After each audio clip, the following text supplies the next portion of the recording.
Good morning. I am Bobby Richardson, an Office Director at the Mississippi Department of Education in the Office of Special Education. The Office of Special Education is starting a webinar series for teachers around students with significant cognitive disabilities, SCD. This will be a series of 8 webinars including classroom instruction, assessment, and exit options. In today's webinar, we will be discussing the SCD Determination Guidance document. I am joined by Ginger Kessler, Office Director of Academics and Behavior in the Office of Special Education, and Denise Harrison, Professional Development Coordinator. At the State Department, we have 6 strategic goals that we plan and work around in all of our efforts. Each of these goals not only guide our work, but they serve as a framework for the intentional supports and resources that we provide educators at the local level. We emphasize the board's goals in every presentation because it is critical that our entire public education system is aiming at the same targets. Every presentation we make includes the Mississippi Department of Education's vision and mission. We believe it is important to keep front and center our vision for creating a world-class educational system that equips every student with the knowledge and skills to be successful in college and the workforce. Our mission at the State Department of Education is to provide leadership through the development of policy and accountability systems so that all of our students are prepared to compete in a global community. Our goals for this session are to use the SCD determination guidance document to address the steps in determining if a student has a significant cognitive disability. We're also going to look at effectively using data to determine a student's least restrictive environment. Let's pause here and talk about where to find our SCD determination guidance document. If you'll go to MDE's website, www.mdek12.org, it'll pull up our homepage. At the top of our homepage are tabs across the top. The yellow one is the Educators tab.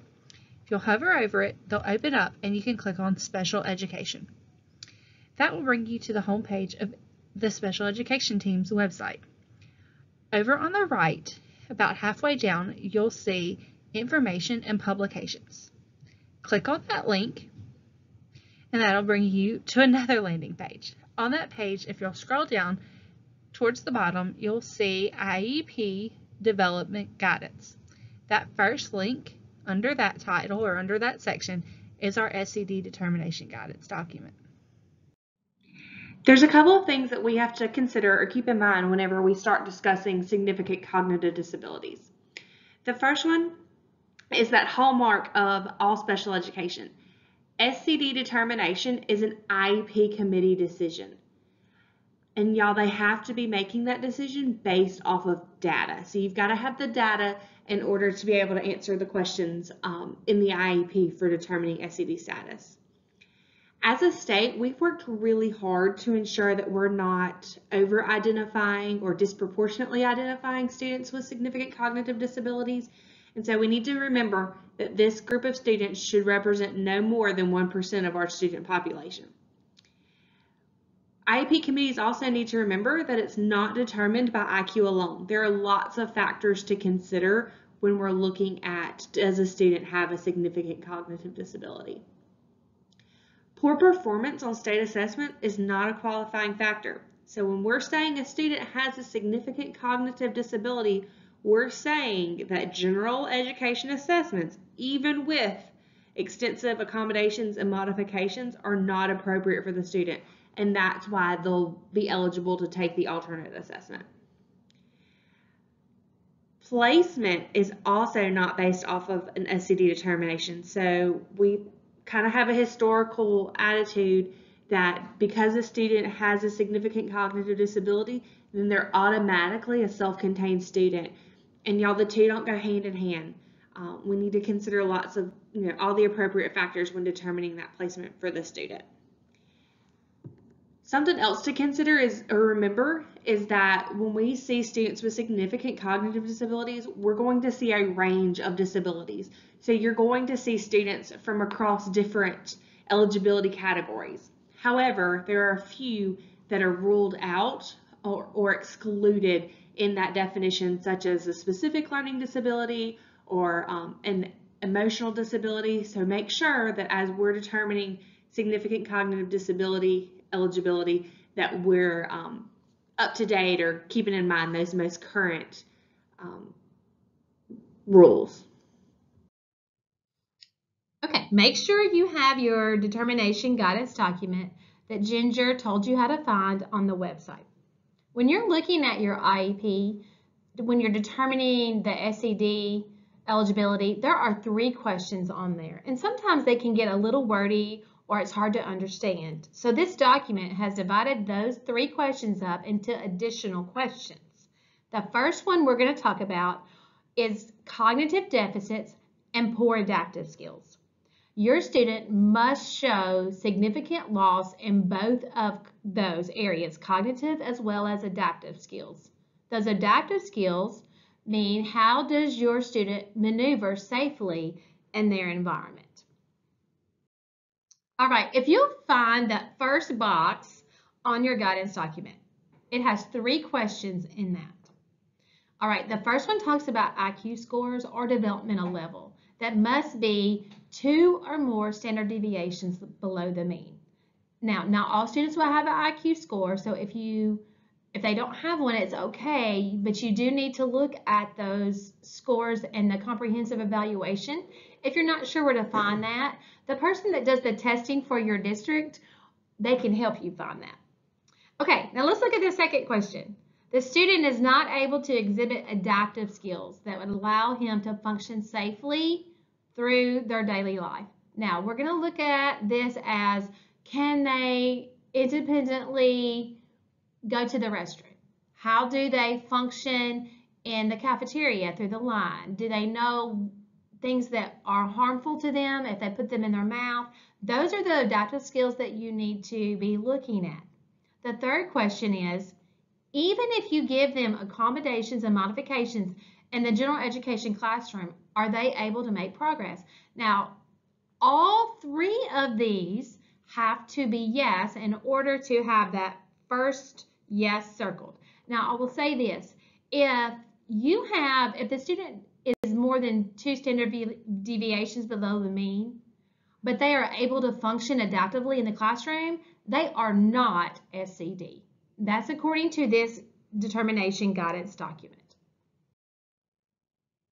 Okay, now let's look at standard 2. There are several things, so look at the highlighted words. Consistently, extensive direct instruction, academic, functional, and multiple settings. Again, the academic, you can relate that to cognitive, like how are their problem-solving skills? Functional is, again, adaptive. How do they adapt in their environment? And it has to be over multiple settings.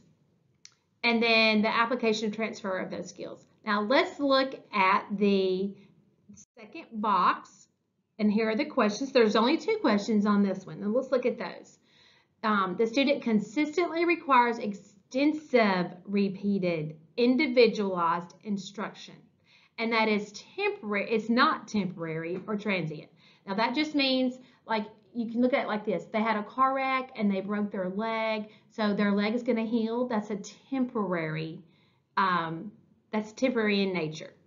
Now, again, the academic and functional is right there, so it has to be both cognitive and adaptive. Now, the second question talks about how do they utilize the materials to help them, those accommodations and modifications. Can they learn something in one classroom and take that to another environment, say PE classroom or cafeteria or recess? How do they adapt from one place to the next? Again, both of these have to be yes in order to circle the second yes. We are on our last standard. Now this has 3 bullets because there's so much information in this just one question. We talked about absences on here, and this is excessive absences. No matter if a student is at school or at home or how many times they miss, will they still have a significant cognitive disability? It is not And again, Ginger talked about this. It is not physical, emotional behavior, and specific learning disabilities. Those include those OHI, EMD, development delayed. Those eligibilities do not have SCD determination according to our state. And also, it is not because of a social, cultural, or economic difference. Now, let's look at those questions. Again, this is just broken up into 2 questions. Remember that a student's absence may be excessive, but is not the reason that they cannot complete the general education curriculum. And then number 2, they have listed those eligibilities that are not allowed to have an SCD determination. I'm going to give you a minute to look over those. All right, so if both of those are yes, then you will circle the third yes. If you have all 3 yeses circled, then yes would be at the bottom. You will circle yes at the bottom, and that means that the student does have a significant cognitive disability, and they will be assessed alternately as well as instructed on the alternate standards. If you only have 1 no and all yeses on this document, it is still a no. You cannot have a no and have an SCD eligibility. This slide is a snapshot of the IEP page, and I had referred to that earlier. But if you look at the numbers 1, 2, and 3, those are the questions that we just went into. Now, if you check yes on each one of those, then you will check this box. The student meets the criteria for having a significant cognitive disability. You will also check this box. The student will receive instruction on the alternate academic standards. And if you look at where I highlighted, that doesn't mean that you only teach IEP goals. That means that you teach the entire curriculum, the Mississippi Alternate Academic Achievement Standards. And we will discuss those in our following webinars. The purpose of this slide is to recognize the importance of the IEP committee. The IEP committee is a team, and they are responsible for determining graduation options, assessments, and the least restrictive environment. Students with disabilities are expected to participate in statewide assessments, beginning with the kindergarten readiness assessment through the subject area end of course assessments. However, the Mississippi K-3 assessment support system, including the kindergarten readiness assessment and 3rd grade MAP ELA assessment, may not be appropriate for students who meet the criteria for a student with significant cognitive disabilities. State testing requirements for students with a significant cognitive disability were changed beginning with the 2016-2017 school year. Dynamic Learning Maps, DLM, was replaced by the Mississippi Academic Assessment Program Alternate, MAP-A. Similar to MAP, the MAP-A has been developed by Questar Assessment and Mississippi educators. Beginning in the 2019-2020 school year, the Mississippi Alternate Academic Achievement Standards for English Language Arts, Mathematics, and Science were implemented. So as we've stated multiple times throughout this presentation, IEP committees are responsible for making SCD determinations. For our younger students, y'all, there are lots of things for us to consider when we make that determination. We have to make sure we're appropriately considering outcomes, and not just outcomes for this school year, but long-term outcomes. Think about that kindergartner who you determine as SCD, but then has a reeval around the 3rd grade, and they come back and we make the determination that they're not SCD. We want to make sure that they are having the opportunity to get that good quality, rigorous instruction, and that we're not making the determination and we're not putting them on those alternate standards too early, so that they have an opportunity in the long run to graduate with that standard diploma.